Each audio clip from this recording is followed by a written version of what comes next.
You know, the initial 15 minutes 20 minutes goes this way only, just waiting कि कौन join कर रहा है कौन नहीं ज्वाइन कर रहा है। या लिसन ना, सबसे पहले मैं सब जो ये जो मीडियंस हो गया, उसके बाद तुम्हारा परपेंडिकुलर बाइसेक्टर हो गया, ऑल्टीट्यूड्स हो गया, ये सब के ऊपर मैं एक एक सम बता देता हूं, ध्यान से एक बार देखो। तो लास्ट डे मैंने जो होमवर्क दिया था, उस होमवर्क पे क्वेश्चन नंबर 19 एक सम था, जिसमें हम लोग को एक ट्रायंगल का तीनों वर्टिसेस दिया हुआ है। एक ट्रायंगल का हम लोग को तीनों वर्टिसेस दिया हुआ है, and the vertices are a -1,6, b -3, and c 5, -8। Okay, तो हम लोग को एक ट्रायंगल का ये तीन वर्टिसेस दिया हुआ है, हम लोग को उस ट्रायंगल का मीडियन का इक्वेशन निकालना है। तो अब सबसे पहला चीज कि मीडियन होता क्या है, देखो मीडियन मतलब होता क्या है कि साइड्स का मिड पॉइंट को उसके ऑपोजिट वर्टेक्स से ज्वाइन करके जो लाइन फॉर्म होता है, इसको बोलते हैं हम लोग मीडियन। तो इस तरह से अगर हम देखें तो कितने सारे मीडियंस हम लोग ड्रॉ कर सकते हैं, बताओ तो how many medians draw? We can draw 3। Note down, we can draw 3 medians. AD का मिड पॉइंट को अगर हम उसके ऑपोजिट वाले वर्टेक्स से ज्वाइन कर देते, ये दूसरा मीडियन हो गया। एसी का मिड पॉइंट को अगर हम उसके ऑपोजिट वाले से ज्वाइन कर देते, तीसरा मीडियन हो गया। ठीक है, इज दिस क्लियर एवरीवन? तो यहां पे अपने लोग को तीनों मीडियंस का इक्वेशन निकालना है। तो मान लो मैं इस मीडियन को का जो ये सपोज ये मीडियन को मैंने यहां पे डी नाम दे दिया, यहां पे तो ये हो गया मीडियन एडी, इसका मैंने ई नाम दे दिया और इसका मैंने एफ नाम दे दिया। अब बताओ मुझे, अगर मान लो मुझे ए और डी दो चीज मिल जाए तो मुझे उस पर्टिकुलर मीडियन का इक्वेशन मिल जाएगा कि नहीं? सो सबसे पहला चीज यहां पे हम निकालेंगे केस 1 हम पहले निकालेंगे इक्वेशन ऑफ मीडियन एडी। जो मीडियन एडी है पहले उसका इक्वेशन निकालेंगे। तो एडी में मुझे ए पता है और मैं डी निकालूंगा पहले। तो एक बात बताओ, डी किसका मिड पॉइंट है बताओ तो? कौन से लाइन सेगमेंट का ये मिड पॉइंट है, कौन से साइड का मिड पॉइंट है? बीसी। ठीक है, तो एक बात बताओ, डी जो है वो क्या होगा? अगर डी बीसी का मिड पॉइंट है तो फिर डी कैसे निकालेंगे हम लोग? तुमको पता है कि मिड पॉइंट निकालने का फॉर्मूला होता है, अगर सपोज ये पॉइंट है x1 y1 and this point is x2 y2, तो इसका मिड पॉइंट कैसे निकालेंगे हम लोग? It is x1 plus x2 whole thing divided by 2, y1 plus y2 whole thing divided by 2 होता है मिड पॉइंट निकालने का फॉर्मूला। तो बताओ तो इस बेसिस पे अगर हम ये मिड पॉइंट निकाले तो ये डी पॉइंट क्या हो जाएगा? 5 plus of -3 divided by 2, 8 -9 plus of -9 divided by 2। मतलब जो कोऑर्डिनेट डी है, डी जो है वो क्या हो जाएगा? Plus minus is minus, 5 - 3 is 2 and what is 2 by 2? It is 1। ये हो गया -17 by 2। Please do not write in decimal, you keep it in fraction only। अब मुझे इस मीडियन का इक्वेशन निकालना है एडी का। तो बताओ तो एडी का इक्वेशन निकालने के लिए, किसी भी लाइन का इक्वेशन निकालने के लिए मुझे क्या दो चीज पता होना चाहिए बताओ तो? किसी भी लाइन का इक्वेशन निकालने के लिए क्या दो चीज पता होना चाहिए अभी तक जो मैंने बताया? Slope and coordinate of point. Slope and point which lies on the line. तो यहां पे हमको जिसका इक्वेशन निकालना है एडी का, इसके ऊपर मुझे दो पॉइंट्स पता है लेकिन मुझे उसका स्लोप नहीं पता है। तो बताओ तो एडी का स्लोप हम कैसे निकालेंगे? Can you tell me how to find out the slope of AD? Anyone? y2 minus y1 by x2 minus x1। It is y2 minus y1 divided by x2 minus x1। Take LCM here, minus minus plus, तो ये 1 plus 1 2 हो जाएगा। So we have -29 divided by 2 to the 4। ये हो गया तुम्हारा slope of AD. ये हो गया स्लोप ऑफ एडी। अगर स्लोप ऑफ एडी मुझे पता है, therefore the equation of median through A is given by y minus y1, that is up to you. You want to take y1 as 6 and x1 as -1, m into x minus x1. So what is minus of -1? It is +1. अब ये cross multiply करके ये हो जाएगा 4y minus 24 minus 29x minus 29, that is 29x plus 4y plus 5 equals to 0. This is the equation of the median through A. So जैसे मैंने median through A निकाला है, वैसे तुम लोग median through B निकालो, वैसे तुम लोग median through C निकालो. मतलब हमको यहाँ पे तीनों medians का इक्वेशन निकालना है. देखो, find the equations of the medians. Find the equations of its medians. मतलब हम लोग को तीन medians का इक्वेशन निकालना है. Is this clear to everyone? Can you determine the equation of the other two medians? Or you will have doubt, you face any problem? Tell me. हो जाएगा सबसे? F is the midpoint of AC. F निकाल लेना, AC का midpoint निकाल के फिर ये लेके इसका मीडियन निकालना, इक्वेशन निकाल लेना. फिर उसी तरह E जो है AD का midpoint है, E निकाल के फिर EC का इक्वेशन निकालना. Okay, copy it first. I am not going to calculate all three. मैं एक बताऊंगा, बाकी तुम लोग दोनों खुद करेंगे. चलो कॉपी करो. Now see, the next question is find the equations of the altitudes of the triangle ABC. मैं नंबर 21 का बात कर रहा हूं. ठीक है, देखना एक बार question number 21. See, question number 21 में हम लोग को एक ट्रायंगल दिया हुआ है ABC.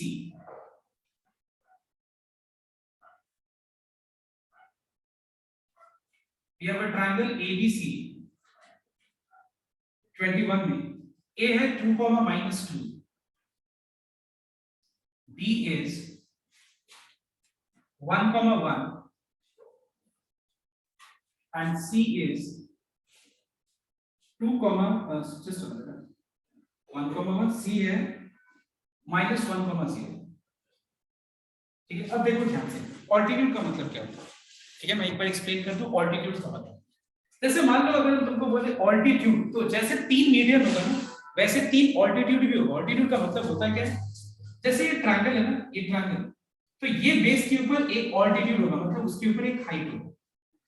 बेस के ऊपर जो हाइट होता है उसको क्या बोलते हैं लोग? ऑल्टीट्यूड बोलते हैं. मतलब वो परपेंडिकुलर होता है हमेशा. जैसे इस बेस पे जो ऑल्टीट्यूड ड्रॉ करें वो इससे परपेंडिकुलर होगा.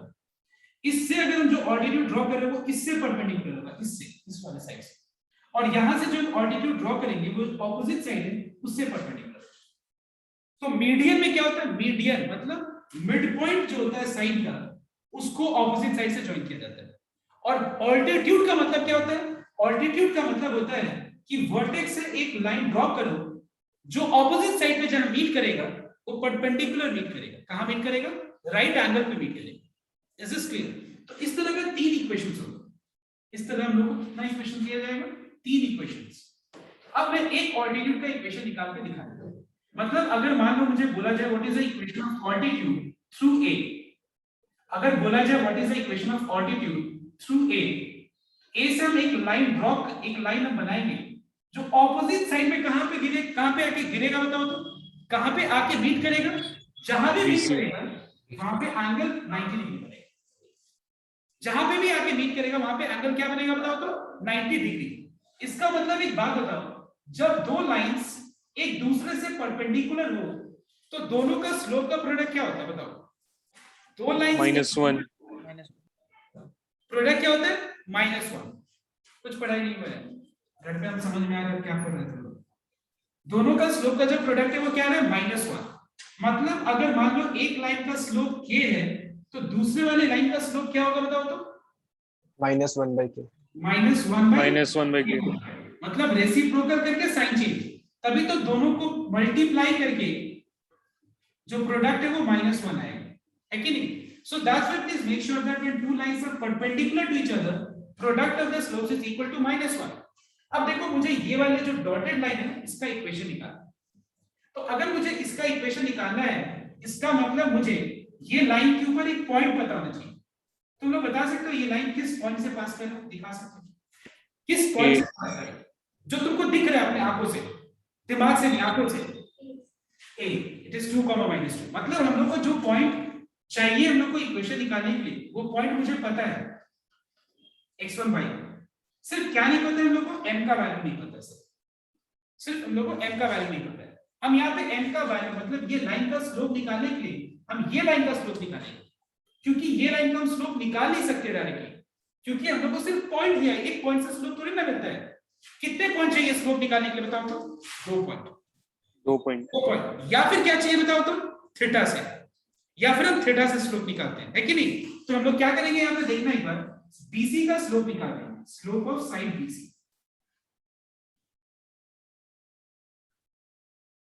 क्या हो जाएगा? y2 minus y1 divided by x2 minus x1. So answer is half. So if slope of side BC is half, what is the slope of altitude? Slope of altitude through A. Can you tell me? -2. -2। क्यों? Reciprocal करके sign change कर देते, तभी तो दोनों का product, ठीक है ना, दोनों का प्रोडक्ट -1 होगा। Therefore the required equation of altitude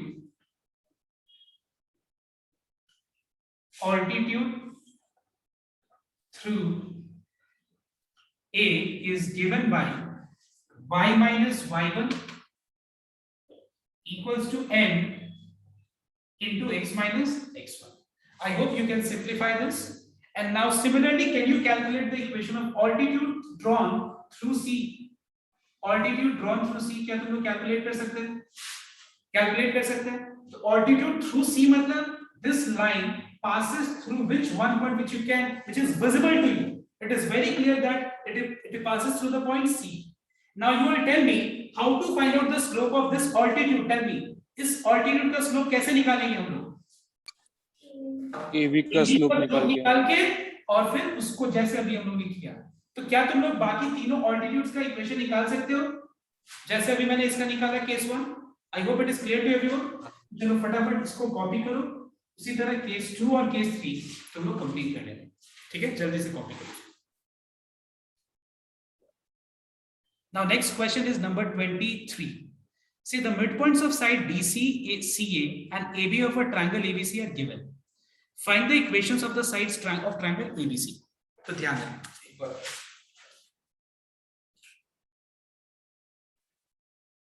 देखो एक ट्रायंगल का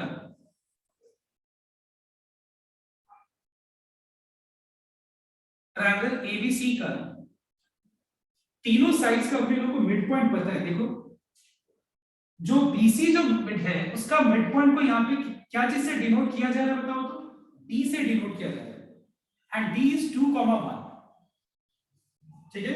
उसके बाद जो CA जो साइड है CA, इस साइड का जो मिड पॉइंट है उस मिड पॉइंट को क्या चीज से डिनोट किया जा रहा है? E से। And what is E? It is -5,7। उसके बाद जो तुम्हारा जो तीसरा जो साइड है AB, इसका मिड पॉइंट को क्या चीज से डिनोट किया जा रहा है? इसका मिड पॉइंट को F से डिनोट किया जा रहा है, and it is -5, -5। Find the equations of the sides of triangle ABC। मतलब अपने लोगों को यहाँ पे ट्रायंगल का साइड्स का इक्वेशन निकालना, मतलब AB का इक्वेशन निकालना है, BC का इक्वेशन निकालना है, AC का इक्वेशन निकालना है। कोई मुझे हेल्प कर सकता है कि कैसे हम इक्वेशन निकालेंगे? बताओ एनीवन? सर स्लोप्स निकालने पड़ेंगे। तो स्लोप कैसे मिलेगा बता सकते हो तुम? सर A को x1 y1 वैसे करके सर मिड पॉइंट थ्योरम लगा, मिड पॉइंट फार्मूला लगा के। Actually there is no way other than determining the coordinates A, B and C. बिना ABC का यहाँ पे हो ही नहीं पाएगा कुछ, क्योंकि मिड पॉइंट दिया हुआ है तो मुझे ये लाइन के ऊपर तो एक ही पॉइंट दिया हुआ है ना, तो स्लोप कैसे निकालेंगे? और थोड़ी ना तुम्हारा ये दोनों ट्रायंगल का जो साइड्स है ये एक दूसरे से परपेंडिकुलर या पैरेलल है, ऐसा तो कुछ है नहीं। तो यहाँ पे हमारे पास एक ही उपाय है, और वो क्या तरीका है बताओ तो? Let us consider coordinate A as x1, y1, coordinate B as x2, y2, and coordinate C as x3, y3। पहले हम लोग ये अज्यूम कर लेते हैं, ठीक है? अब देखना एक बार, AB का अगर मिड पॉइंट -5, -5 है, we know that midpoint of AB is equal to F -5, -5। तो एक बात बताओ, तो AB का वापस से मिड पॉइंट तुम निकालोगे, AB का वापस से मिड पॉइंट निकालोगे तो क्या होगा आंसर बताओ, तो चलो बताओ, बोलो क्या होगा mid point? x1 plus x2 by 2 is equals to x1 minus plus 5. x2 by 2 comma क्या होगा? y1 plus y2 by 2. ठीक है, और ये जो अपने लोगों ने निकाला है इसका अपने लोगों को वैल्यू पता है, ठीक है। अब देखो ये दोनों ऑर्डर पे दोनों इक्वल है, तो किस केस में इक्वल होगा बताओ तो? जब इसका x कोऑर्डिनेट इसके x कोऑर्डिनेट के बराबर हो, तो जब इसका y कोऑर्डिनेट इसका y कोऑर्डिनेट के बराबर होगा, ठीक है। So by comparing x1 plus x2 by 2 will be equal to how much? -5. And if you cross multiply, x1 plus x2 will be equals to -10. Mark it as equation number 1. समझ में आया? तो अच्छा समझ में, मैंने किस बेसिस पे इसको इसे इक्वलाइज किया? सिंपल भाषा में ये और ये बराबर कब होगा, तुम खुद दिमाग लगाओ। जब ये इसके बराबर होगा और जब ये इसके बराबर होगा तभी ना होगा, तो मैंने बराबर इक्वलाइज कर दिया। तो यहां से y1 plus y2 क्या आ गया? -10। Let me mark it as equation number 2। Okay, इसी तरह से तुम लोग बाकी और भी बहुत सारे इक्वेशंस निकालोगे। कैसे? हम लोगों को पता है कि mid point of BC is D, ठीक है। तो यहां से BC का अगर हम मिड पॉइंट निकालेंगे वापस से, तो ये हो गया x2 plus x3 by 2, y2 plus y3 by 2,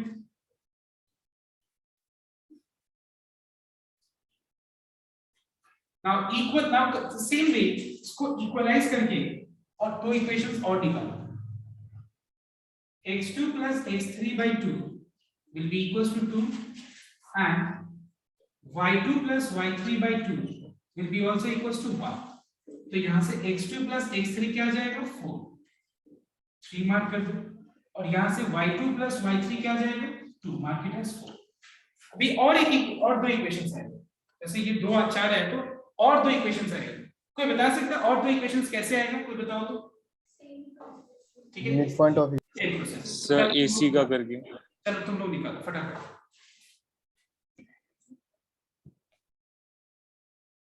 So we find that we will have two more equations, x1 plus x3 equals to -10 and y1 plus y3 will be equals to how much? 1 for 40. Is this clear to everyone? Yes, is this clear to everyone? Next, अब हम लोग क्या करेंगे देखना एक बार, इस equations को use करके और हम लोग x1 x2 x3 y1 y2 y3 निकालेंगे। हम तुम लोगों को इसका तरीका बताते हैं, सबसे सिंपल तरीका।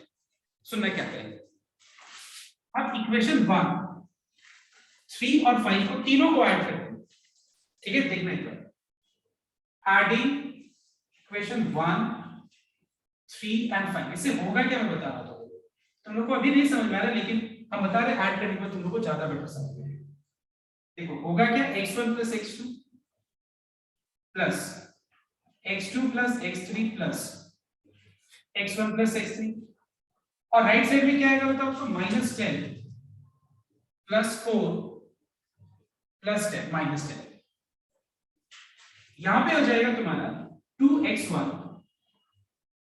2x2 plus 2x3 equals to -16. Is this clear everyone? -10 becomes -20, -20 plus 4 becomes how much? -16. इन तीनों में से 2 कॉमन ले लेना,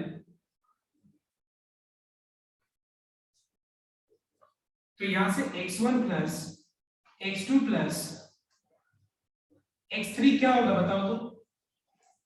-8।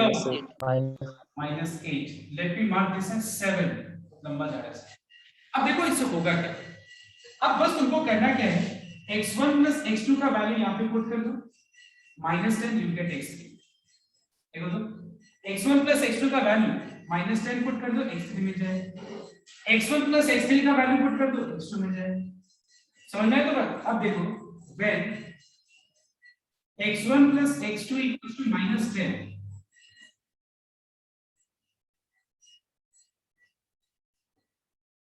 So what is the value of x3? 2. अगर x3 का वैल्यू 2 है, x1 क्या हो जाएगा बताओ? सर 2 -2. अगर x3 का वैल्यू 2 है, x1 क्या हो जाएगा? -2. x1 का वैल्यू अगर मान लो -12 है, x2 क्या हो जाएगा? तो देखो तो x1, x2 और x3 तीनों आ गए, ठीक है। Same way, exactly same way तुम लोग क्या करोगे? 4 को, 6 को और 2 को ऐड करोगे, इसी तरह के ऐसा इक्वेशन आ जाएगा, उसमें कोई एक पुट कर देना है, तो फिर तुम लोग को y1 y2 y3 तीन बकवास सब नहीं एक्चुअली, बहुत बड़ा और बकवास सब है, इसमें कोई लॉजिक नहीं है एक्चुअली। लॉजिक तो मतलब हम वो समझते हैं सम्स को जिसमें थोड़ा दिमाग लगाना पड़ता है, इसमें दिमाग नहीं, तब होता है ना इसमें बस करते जाओ लंबा कैलकुलेशन हो रहा है, तो लॉजिक नहीं है, बेकार सा। Can you tell me what is the value of y1 y2 and y3? 1 -11 and 13 1 11 -11 अच्छा, क्या इसके आगे बताना पड़ेगा मुझे कि कैसे इक्वेशन निकालना है? हो जाएगा कि नहीं बताओ तो? एक साइड के ऊपर तो 3 पॉइंट्स पता हो गया, एक मिड पॉइंट तो पता ही था और बाकी दोनों वर्टिसेस भी पता चल गया, तो इक्वेशन आ जाएगा ना सबको का? यस सर ओके, तो ये तुम लोग कर लेना, ठीक है Sir, it is -11 and 13. Yes sir -11 है सर -11 and it's 13. ठीक है। अब देखो एकदम आगे क्या करना है तुम लोग को। अब जैसे किसी का अगर नंबर 24 डाउट अगर है, अब हो जाएगा सॉल्व। पता है क्यों? बिकॉज तुम देखो 1 के अंदर मीडियन थ्रू ए पूछा है, 2 के अंदर ऑल्टीट्यूड थ्रू ए पूछा है, तो ऑल्टीट्यूड का मतलब पता है, अलग अलग डायग्राम बना करके और तुम लोग कर लेना। और परपेंडिकुलर बाइसेक्टर का मतलब तो मैंने लास्ट में भी बताया था।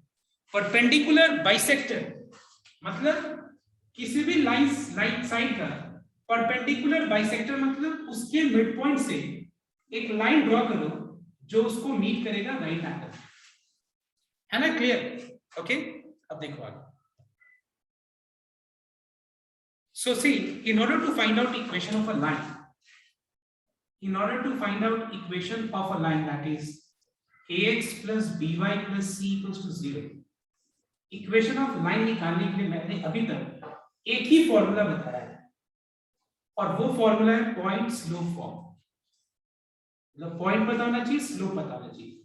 स्लोप तुम दो तरीके से निकाल सकते हो, tan थीटा से, या फिर 2 पॉइंट यूज करके स्लोप निकाल सकते हो। अब हम लोग देखेंगे दूसरा फॉर्म जिसको बोलते हैं हम लोग स्लोप इंटरसेप्ट फॉर्म। पर एक बात मैं बताता हूं, इसका कोई जरूरत नहीं, इसका कोई फॉर्मूला का जरूरत ही नहीं है, बेकार। मतलब हम लोग फॉर्मूला बस ऐसे एक और एक्स्ट्रा फॉर्मूला हम लोग जबरदस्ती बता रहे हैं, क्यों? हम तुमको पहले फॉर्मूला बिना बताए हुए समझ करा, ठीक है? ध्यान रखिए, लिसन, फिर हमने फॉर्मूला को यूज कराएंगे।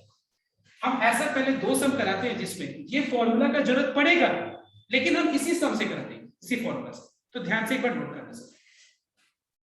सपोज अगर मान लो तुमको ये बोलूं कि find the equation of a line,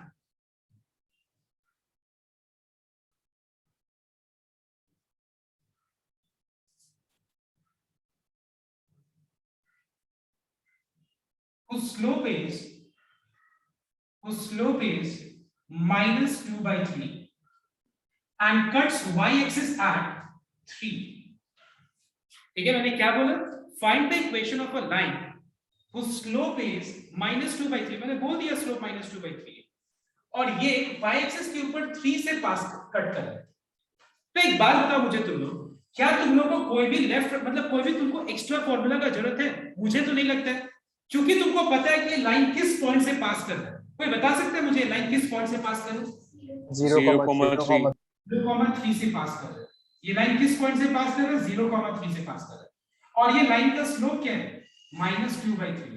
तो एक बात बताओ, मुझे अगर पॉइंट पता है और मुझे अगर स्लोप पता है, तो मुझे कोई और एक्स्ट्रा फॉर्मूला का जरूरत है बताओ तो? नहीं, हम डायरेक्टली फॉर्मूला अप्लाई कर देंगे, और ये फॉर्मूला क्या है? y minus y1 equals to m into x minus x1। इसको अगर हम सिंप्लीफाई कर लें तो क्या मिल जाएगा हम लोगों को? 2x plus 3y minus 9 equals to 0।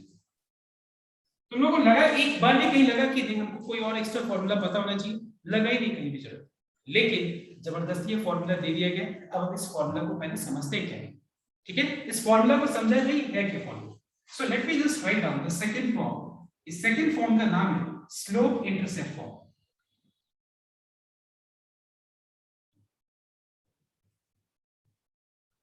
ठीक है, इस सेकंड फॉर्म का नाम है स्लोप इंटरसेप्ट फॉर्म। मतलब किसी भी लाइन का अगर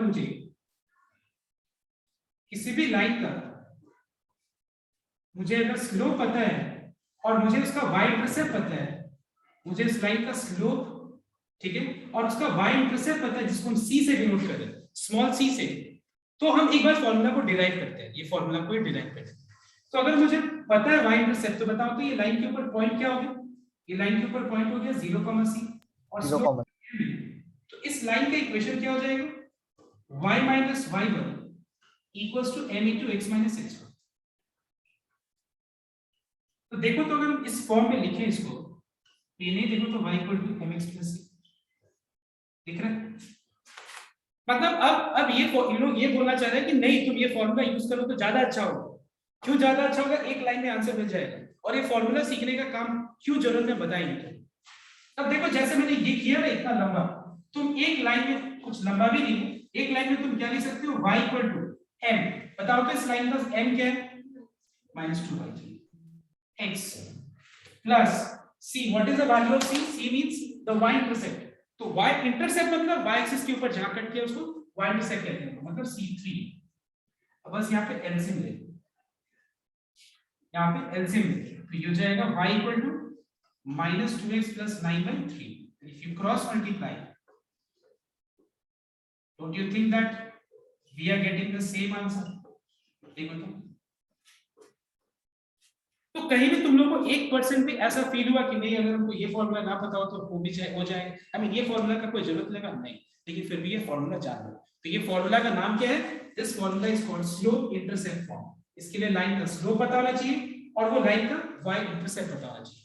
क्या पता होना चाहिए? y इंटरसेप्ट, मतलब y एक्सिस के ऊपर जहां कट कर रहे हैं उसको बोलते हैं हम लोग y इंटरसेप्ट कहते हैं। तो एक काम करो तुम लोग, ये फॉर्मूला को डेरिवेशन भी कॉपी कर लो, ठीक है, और ये सम को एक बार किस तरीके से सॉल्व करो और लिख दो कि इसको हम लोग डायरेक्ट फॉर्मूला अप्लाई करके भी कर सकते हैं। चलो करो, क्या करें? क्लियर हुआ ना सभी को? Yes yes sir. ओके, चलो कॉपी करो। प्लीज नोट डाउन दैट ये फॉर्मूला का ड्रॉबैक ये है, ये फॉर्मूला का ड्रॉबैक ये है कि ये फॉर्मूला के लिए तुमको सिर्फ और सिर्फ y इंटरसेप्ट पता हो तभी जाके फॉर्मूला यूज कर सकते हो, otherwise you cannot apply this formula. Is this clear everyone? This formula can only be used only if you know y intercept and slope. अगर तुमको कोई और पॉइंट पता है, लाइन किसी और पॉइंट से पास कर रहा है, अगर ये पता है तो ये मत करना कि सर y 3 है तो y की जगह 3 लगा देते हैं। नहीं, y नहीं लेना हमको, y इंटरसेप्ट लेना है। और y इंटरसेप्ट थोड़ी ना कोई और हो सकता है, वो तो वही पॉइंट हो सकता है जहां पे लाइन y एक्सिस को कट कर रहा है। समझ में मेरी बात? चलो कॉपी करो। देखो एक्चुअली ये फॉर्म सीखने का एडवांटेज क्या है बता रहा। एडवांटेज ये है, सुनना है, अब हम देखेंगे इस फॉर्म को सीख के फायदा क्या है। ड्रॉबैक तो है, बहुत ड्रॉबैक है। कि पहला ड्रॉबैक, दिमाग में तुमको ये फॉर्मूला रखना पड़ रहा है। दूसरा ड्रॉबैक कि हमको उसके लिए y इंटरसेप्ट ही पता होना चाहिए। देखिए ये फॉर्मूला का फायदा क्या है कि पॉइंट पता हो, स्लोप पता हो, ये फॉर्मूला हम हर केस में यूज कर सकते हैं। अब देखो इस फॉर्मूला का एडवांटेज, सी सपोज मान लो किसी भी लाइन का अगर मुझे इक्वेशन पता है, जैसे मान लो 2x + 3y + 5 = 0, और तुमसे पूछा गया कि लाइन का स्लोप क्या है। देखो ध्यान देना, अभी मुझे इक्वेशन पता है और उसका स्लोप क्या है पूछ रहा हूं। पहले अभी तक क्या पूछ रहा था कि लाइन का थीटा पता है, स्लोप बताओ। लाइन का मुझे 2 पॉइंट पता है, स्लोप बताओ। अब मैं बोल रहा हूं कि इक्वेशन निकाल दिया, उसका स्लोप बताओ। तो सीधा सवाल, किसी भी लाइन का स्लोप निकालने के लिए मैं क्लियरली देख रहा हूं कि अगर मैं उसको y = mx, जो मैं बोल रहा हूं वही आंसर है। देखो y = mx + c, तो m जो मैं बोल रहा हूं वो क्या है? क्या है बताओ तो? जो मैं m बोल रहा हूं वो लाइन का क्या है? स्लोप। स्लोप ही तो है ना। स्लोप है। y = mx + c में m क्या है? स्लोप ऑफ लाइन, और c क्या है? y intercept. तो एक काम करते हैं, इस लाइन को उस फॉर्म में कन्वर्ट कर देते हैं, उसके जैसा बना देते हैं। फॉर्म मतलब उसके जैसा बना देते हैं। उसके जैसा बनाने के लिए मुझे y को लेफ्ट में रखना पड़ेगा और बाकी सारे टर्म्स को राइट में। देखो वहां पे जैसे दिया हुआ है वैसे ही करना है, कोई अपना दिमाग नहीं लगाना। y के आगे जो भी चीज है उसको मैं डिनोमिनेटर में ले जाऊंगा। क्या कारण है? क्योंकि यहाँ पे इस फॉर्म में y का कोएफिशिएंट क्या है बताओ तो 1 है। इसको 1 बनाने के लिए मैं क्या करूंगा, इसको मैं राइट साइड में 3 लेके चला जाऊंगा। अब इसको स्प्लिट कर, तो बताओ तो एक बार, जब मैंने इसको y = mx + c में कन्वर्ट कर दिया तो बता सकते हो तुम लोग यहाँ पे इस लाइन का स्लोप क्या है?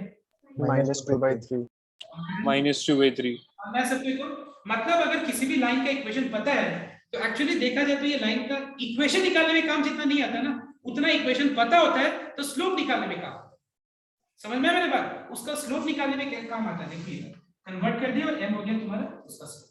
ठीक है, अब देखो हम लोग इससे क्या करेंगे, एक फॉर्मूला याद रखेंगे जो ज्यादा मेमोराइज कर सकते हैं।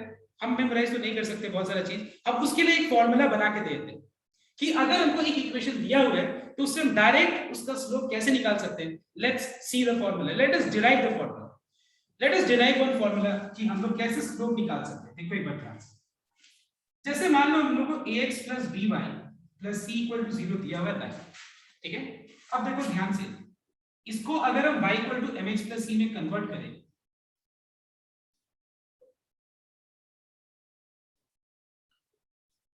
तो बताओ तो एक बार, y = mx + c में कन्वर्ट करेंगे तो m क्या है यहाँ पे?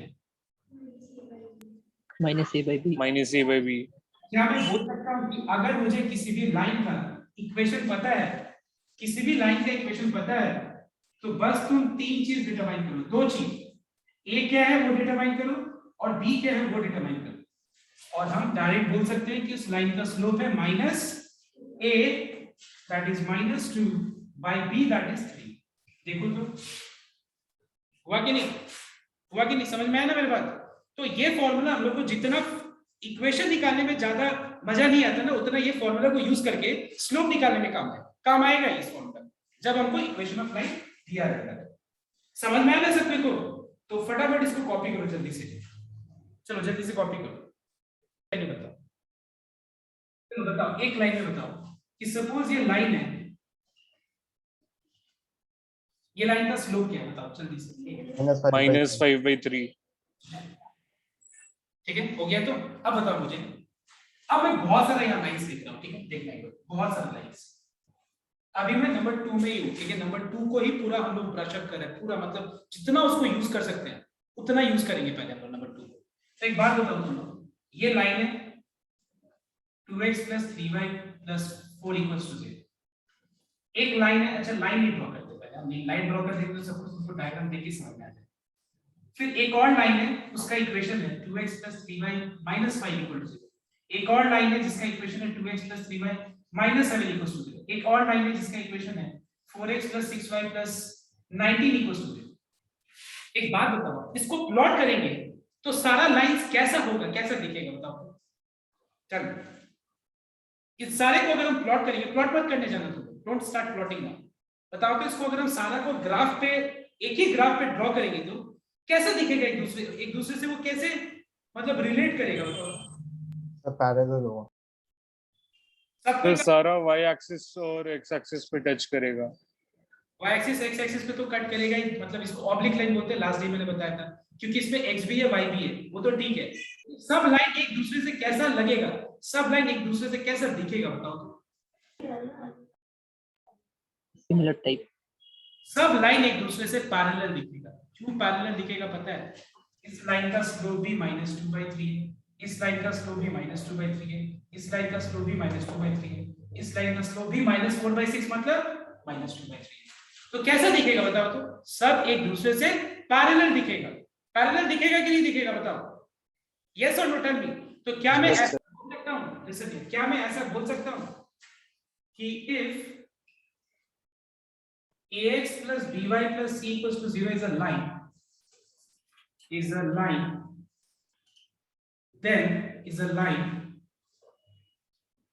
then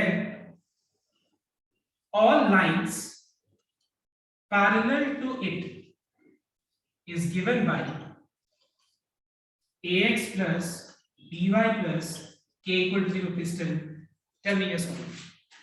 If you have a line ax + by + c = 0, all lines parallel to it will be given by ax plus by plus only what will be different?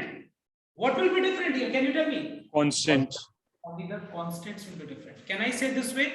Yes or no? Tell me. All lines parallel to each other का equation क्या होगा? क्या मैं बोल सकता हूँ directly कि उसका इक्वेशन होगा ax सेम होगा, by भी सेम रहेगा, बस डिफरेंट क्या होगा बताओ तो उस लाइन का जो पैरेलल है उससे वो डिफरेंट क्या होगा? सिर्फ जो कांस्टेंट टर्म होगा वो डिफरेंट होगा उस लाइन से. क्या मैं बोल सकता हूँ ऐसा? सर बट सर यहाँ पर 4x plus 6y plus 19 equal to 0 उसमें x और by तो डिफरेंट है. कैसे दिए डिफरेंट? कैसे सेम दिए बताओ? इसको अगर हम 2 से डिवाइड कर दें क्या है? अगर अच्छा एक बात बताओ तो स्लोप, अच्छा बताओ तो मुझे एक बार स्लोप सेम होने का मतलब क्या है? लाइंस इक्वल पैरेलल है, इक्वल नहीं सॉरी पैरेलल है. तो एक बात बताओ यहाँ पे अगर हम इस दोनों साइड में अगर हम इसमें 3 मल्टीप्लाई कर दें तो इसका स्लोप चेंज हो जाएगा क्या? देखो नो सर. मतलब तुम लोग याद रखना ये चीज कि अगर ऑल लाइंस पैरेलल है तो सबका क्या सेम होगा? ax plus by. बढ़िया क्वेश्चन था जो मैंने यहाँ लिखा उसके हिसाब से. ठीक है कि यहाँ पे तो तुम लोग देख रहे हो कि 4x plus 6y है, लेकिन तुम देखो तो इसको अगर हम 2 से डिवाइड कर दे दोनों तरफ तो ये तो सेम आ गया. ठीक है, इज दिस क्लियर एवरीवन? तो कॉपी करो. अब देखते हैं हम लोग परपेंडिकुलर वाला कुछ डायरेक्ट फॉर्मूला. ठीक है, डायरेक्ट फॉर्मूला कुछ परपेंडिकुलर वाला. इरेज कर दो. अब देखना नेक्स्ट. अच्छा बताओ पहले फिर से रिपीट करो. अगर दो लाइंस पैरेलल होता है तो स्लोप इक्वल होता है, दो लाइंस परपेंडिकुलर होता है तो क्या होता है? प्रोडक्ट -1 होता है. दो का प्रोडक्ट क्या होता है? -1 होता है. अब बताओ मुझे तुम लोग एक बात, ये है line 2x plus 3y minus 5 equal to 0. ये है मान लो line -3x plus 2y plus 5 equal to 0. ठीक है, plus 6 equal to 0 let's say. Okay, अब बताओ मुझे ये दोनों लाइंस, एक और लाइन लेते हैं हम लोग -3x plus 2y plus 7 equals to 0. या दो लाइंस ही लेते हैं, दो लाइंस बस. एक बात बताओ ये दो लाइंस का, इस लाइन का स्लोप क्या है बताओ तो? -2/3. ये लाइन का स्लोप क्या है? 3/2. 3/2. दोनों का स्लोप का मल्टीप्लिकेशन क्या होगा? -1. एक दूसरे से क्या है? परपेंडिकुलर. एक बात बताओ, क्या मैं ऐसे बोल सकता हूँ कि देखो यहाँ पे ध्यान दो, यहाँ पे 2x है, यहाँ पे 2y है. ठीक है, यहाँ पे 3y है प्लस 3y, यहाँ पे -3x है, और दोनों एक दूसरे से क्या है? परपेंडिकुलर. हमको ये डिफरेंट सेम उससे कोई मतलब नहीं, यहाँ पे मुझे उससे कोई मतलब. हमको यहाँ पे मतलब है ये चीज को इंटरचेंज. इसको यहाँ लगा दो, इसको यहाँ लगा दो, साइन चेंज. तो क्या मैं ऐसा बोल सकता हूँ, सुनना एक बार, कि अगर एक लाइन, सपोज ये लाइन है, ये लाइन है, इसका इक्वेशन है ax plus by plus c equals to 0. ये लाइन इससे परपेंडिकुलर है, तो क्या मैं बोल सकता हूँ इसका इक्वेशन होगा -bx plus ay plus c1 equals to 0. देखो यस सर. देखो इसका स्लोप कितना है? -a/b. इसका स्लोप कितना है? b by minus of minus b b by. दोनों का प्रोडक्ट क्या है? -1. हम एक चीज ये बोल सकते हैं कि तुमसे डायरेक्ट कोई बोले ना कि find the equation of a perpendicular line, तो तुम इतना माथा में रख लेना कि क्या करना है? इंटरचेंज करना है. इंटरचेंज करके एक और चीज है, इंटरचेंज करने के बाद जरूरी नहीं है कि तुमको इसी का साइन चेंज करना है, किसी एक का साइन चेंज करना है, या तो इसका साइन या तो इसका साइन. मतलब हम ऐसे भी बोल सकते हैं, ऐसे भी हम बोल सकते हैं कि it is bx minus ay plus c1 equals to 0. एक ही बात. इसका स्लोप क्या होगा? -b by -a. मतलब b by a हुआ कि नहीं? दोनों का प्रोडक्ट -1 हुआ कि नहीं? दोनों का स्लोप होगा. तुम ऐसे भी बोल सकते हैं, ऐसे भी. मतलब इन शॉर्ट तुमको इतना समझना है कि अगर एक लाइन का इक्वेशन दिया हुआ है, उससे परपेंडिकुलर लाइन का इक्वेशन में क्या होगा? Every time please note down, let's say 3x plus 5y plus 7 equal to 0। बताओ तो क्या होगा इससे परपेंडिकुलर लाइन का equation? 5x minus 3y plus 10 equal to 0. How plus 10? How do you know that it is 10? Plus k. K तो कुछ भी हो सकता So any constant. है, any constant. ओके अच्छा देखो, तुमने बोला 5x minus 3y, इधर किसी ने बोला minus 5x plus 3y. Both of you are correct. क्योंकि इसका स्लोप -3/5 है, इसका स्लोप माइनस ऑफ -5/3 है, दोनों का स्लोप का प्रोडक्ट -1, दोनों ही करेक्ट।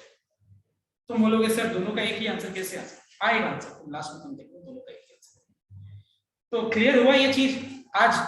अगर तुम्हारा ये चीज क्लियर हो गया ना, मैं तुमको बोल रहा हूँ नेक्स्ट डे अपने लोगों का क्लास बहुत स्मूथ होने वाला है, बहुत स्मूथ और बहुत ही आसान होने वाला है। बताओ सबको कोई क्लियर हुआ ये चीज? अब हम इसके ऊपर बस 2 सम करेंगे, बस 2 सम आज का सिर्फ 2 सम। देखो ध्यान से एक बार लिख लो तो ये, और एक लाइन का सम बस। First question is a line whose equation is x plus y minus 3 equals to 0. Find the equation of a line parallel to this line and passing through the point 2,4. क्या क्वेश्चन है? इस line का तुम लोग को equation निकालना है, required line जो इस लाइन से पैरेलल है और ये लाइन इस पॉइंट से पास कर रहा है। तो मुझे तुम एक बार में बताओ कि ये अगर गिवन लाइन का इक्वेशन है, इस लाइन का इक्वेशन क्या होगा? बताओ। Sir, x plus y plus 3 equal to 0. x plus 2y please tell me. मतलब सर तुम माइनस के x plus y plus k equal to 0 होगा ना? Yes, sir. y बोला कैसे? For k is any integer. नहीं तुम 2y बोला ना शायद, हो सकता है मुझे सुनने में गलती हो। समझ में आया मैंने क्या बोला? अगर ये लाइन का इक्वेशन इतना है, इससे पैरेलल लाइन का इक्वेशन क्या होगा? x सेम रहेगा, y वाला टर्म भी सेम रहेगा, सिर्फ क्या डिफरेंट होगा? k। मतलब ये तो k तो अननोन है ना, तो k निकालने के लिए हम क्या करेंगे? कोई बता सकता है? ये पॉइंट ये लाइन के ऊपर लाई कर रहा है ना, तो क्या मैं बोल सकता हूं since 2,4 lies on the line, तो क्या मैं x के जगह पे 2 और y के जगह पे 4 पुट करके और क्या मैं k का वैल्यू निकाल सकता हूं? Now resubstitute the equation value of k. क्या मिल गया तुम लोग? Equation of line. मतलब समझ में आया या नहीं है बताओ पहले? Yes, sir. ये इक्वेशन इसको कॉपी करो और एक और लास्ट करिए। सपोज ये लाइन है, इसका इक्वेशन है 2x plus 3y plus 5 equals to 0। अब बताओ मुझे, तुमको एक लाइन का इक्वेशन निकालना है जो इस लाइन से परपेंडिकुलर है और 1,2 से पास कर। कोई बता सकता है कैसे निकलेगा? Sir, 3x minus 2y plus k equal to 0. इसका इक्वेशन तुम लोग लेट ले सकते हैं 3x minus 2y equal to 0। You remember this formula? ठीक है, और उसके बाद हम लोग k निकालने के लिए क्या करेंगे? कोई बता सकता है? k निकालने के सर लिए 1 और 2 पुट कर देंगे, 1 x के जगह 1 y के जगह 2। तो देखो तुम लोगों को बस इतना ही बता है आज के लिए। अगर तुम ये 2 चीज समझ गया बहुत है, मैं तुमको बता। और please make sure you do revise जो मैं अभी तुम लोग को कराया मैंने, इस वीडियो को वापस से देखना और अपने फॉर्मूला कॉपी में जरूर से नोट